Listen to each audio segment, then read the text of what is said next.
Amigos, meu nome é Vinícius Talon e qual é a importância da teoria para a prática?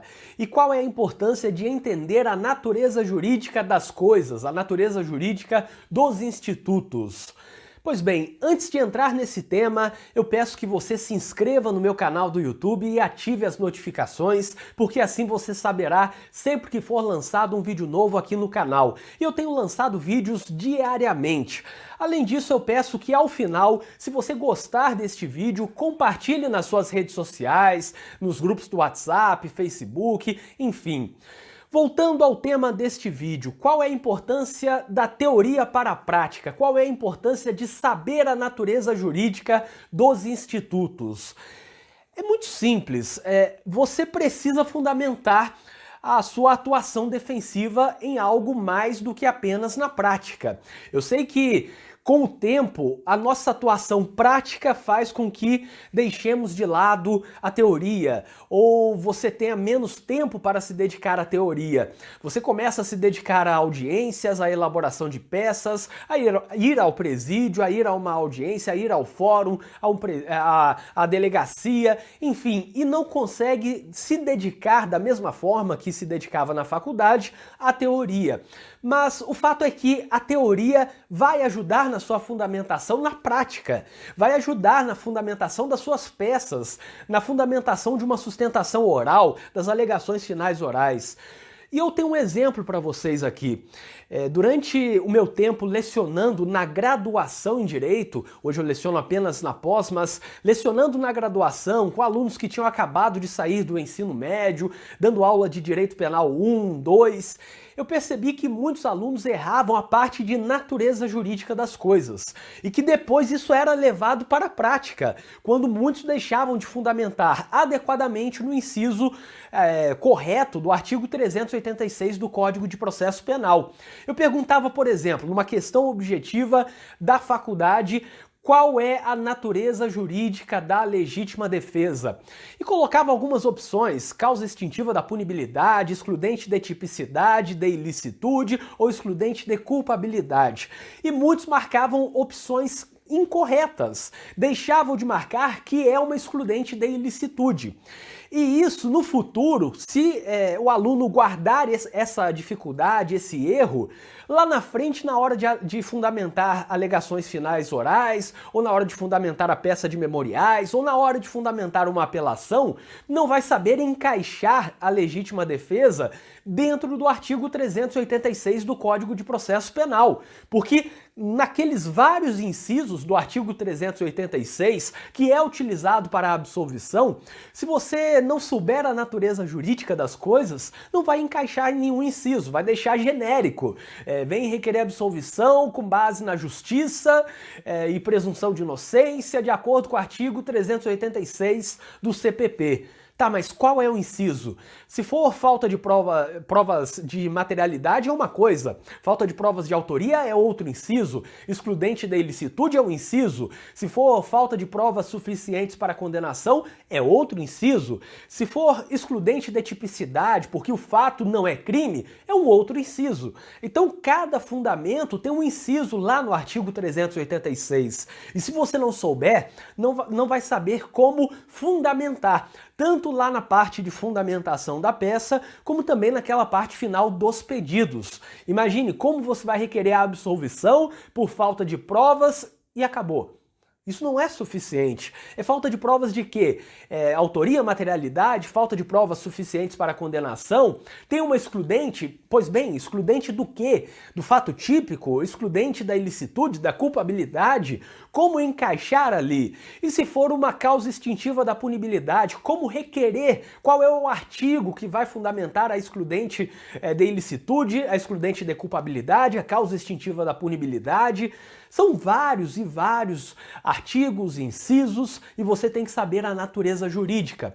Sabendo a natureza jurídica das coisas, tendo esse domínio da teoria para levar para a prática, você saberá, por exemplo, qual é a natureza jurídica da suspensão condicional do processo.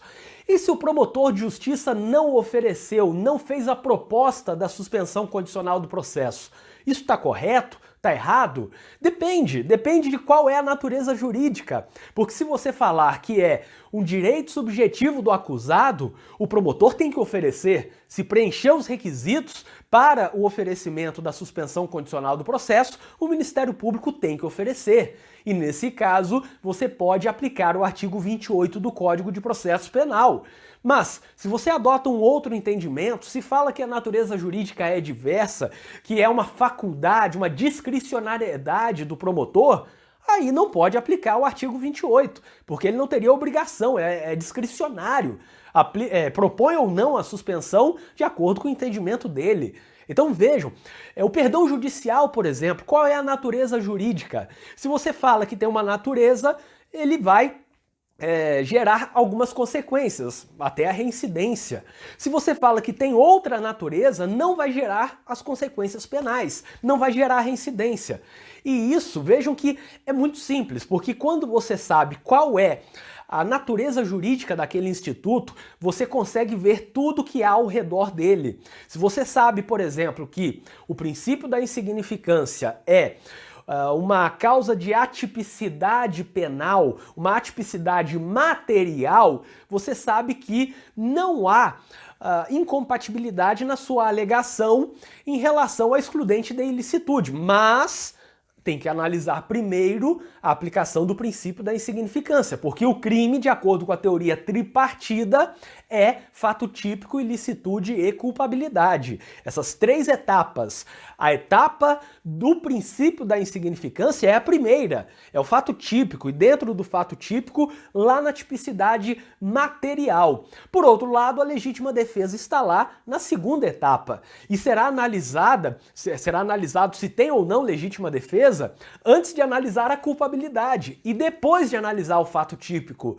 Mas percebam que vocês só sabem de tudo isso tendo uma ideia, obviamente, da teoria do crime, sabendo a teoria bipartida, a teoria tripartida, sabendo qual é mais utilizada na doutrina e sabendo onde, dentro dessa teoria, se encontra cada coisa. O resultado está onde? Está lá na culpabilidade? Não, está no fato típico. A imputabilidade está onde? Está aqui na primeira fase, dolo, culpa, ali perto, ou está na segunda fase, exercício regular de um direito e tal? Não, a imputabilidade está lá na terceira fase e com base nisso pode ter consequências diversas, como sabemos. A discussão da imputabilidade lá na terceira fase vai fazer com que, sendo inimputável em razão de uma doença mental, não tendo capacidade para se autodeterminar, o fato não é crime, se você adotar a teoria tripartida, mas, de acordo com a teoria bipartida, teria fato típico e ilícito, logo é crime e não teria a aplicação de uma pena, por não ter a culpabilidade. Percebam que eu estou falando rápido aqui, não é para tentar dar todo esse conteúdo, mas para tentar contextualizar a importância de entender a teoria para levar para a prática. Sabendo a teoria, sabendo a natureza jurídica, se é declaratória, se é constitutiva, se tem natureza de agravante, causa de aumento ou qualificadora, ou no caso do homicídio, entre aspas, privilegiado, se tem natureza de causa de diminuição de pena, como de fato é. Sabendo tudo isso, você consegue trabalhar, você consegue visualizar, por exemplo, que a tentativa entra na dosimetria da pena, mas não entra como uma privilegiadora, não entra como uma atenuante, mas sim como uma causa de diminuição de pena. Ou seja, na tentativa tem a condenação pelo fato típico ilícito culpável, passa pela primeira fase da dosimetria da pena, passa pela segunda fase e chega na terceira fase, em que é aplicada, na terceira fase da dosimetria da pena, essa causa de diminuição de pena. Portanto, se eu tenho uma dica para deixar para vocês aqui, valorizem a teoria no uso da prática, porque valorizando a teoria você vai conseguir encaixar em um dos incisos do artigo 386, vai conseguir saber qual é a hipótese de absolvição sumária, vai entender quais são, onde entra cada coisa lá na quesitação do tribunal do júri, se aquilo entra como qualificadora, entra como causa de diminuição, se é autoria, se é materialidade, desclassificação, e aí desclassificando se é crime doloso contra a vida ou não. Tudo isso, percebam que é apenas uma discussão sobre natureza jurídica das coisas, que a teoria faz muito bem. Isso vale não apenas no direito penal, mas também no processo penal, quando se discute, infelizmente, causas de nulidades absolutas e nulidades relativas. Quando se discute, além disso, o que é recurso e o que é ação autônoma de impugnação, como habeas corpus, mandado de segurança. Quando se discute tudo isso, você tem uma discussão da teoria sobre natureza jurídica e falando se é recurso tem algumas consequências. O recurso vai ocorrer dentro do processo. Falando que é uma ação autônoma de impugnação, como no caso do habeas corpus, vai acontecer fora do processo. É um novo processo, é uma nova ação. Então, tudo isso é a teoria que vai fornecer a vocês para a prática. Espero que tenham gostado deste vídeo. Inscrevam-se no canal e ativem as notificações, porque assim vocês saberão sempre que for lançado um vídeo novo aqui no canal. E se você gostou deste vídeo, eu peço que você compartilhe nas suas redes sociais e também dê uma olhada no link que está na descrição deste vídeo. Lá você vai encontrar várias coisas úteis, como por exemplo, uma lista de transmissão para receber todos os meus artigos e vídeos diariamente no WhatsApp. Além disso, vai encontrar artigos, vídeos, livros de minha autoria, contato para palestras, cursos em que eu leciono e muito mais. O link está na descrição deste vídeo e até o próximo vídeo.